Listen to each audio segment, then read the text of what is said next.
کہ میرے ایک جاننے والے میرے ساتھ جناب مرشد پاک صاحب کے پاس میں تشریف لے گئے تھے. وہ صاحب میرے مرشد صاحب دنیاوی طور پہ تو تعلیم یافتہ اتنے نہیں تھے، لیکن بے پناہ نفیس انسان.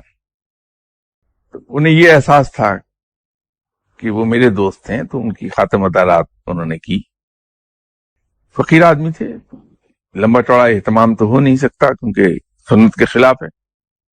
سنگل ڈش یہ سنت ہے. گوشت بھونا تھا شاہ صاحب نے،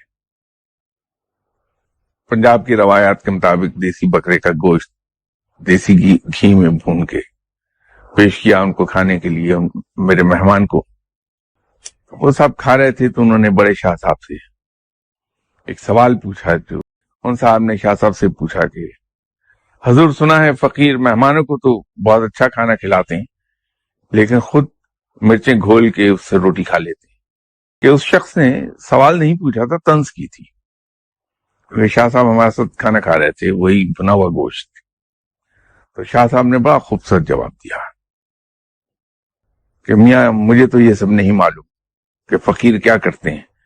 میں تو یہ جانتا ہوں کہ جب میرا رب مجھے بھنا ہوا گوشت کھلاتا ہے تو میں اسے ٹھکرا کے مرچیں کیوں کھاؤں؟ وہ تو ناشکر گزاری ہے. کہ اگر میرا رب مجھے ایک ایسے حال میں رکھنا چاہتا ہے جو دنیا کی نظر میں فقیرانہ نہیں ہے تو میں اس کی نعمتوں کو ٹھکرا کے ناشکرا کیوں کہلاؤں؟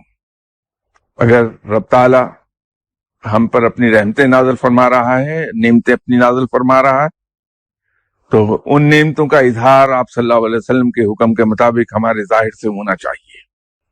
وہ بھی شکر گزاری کا ایک ذریعہ ہے. اسراف بالکل نہ ہو.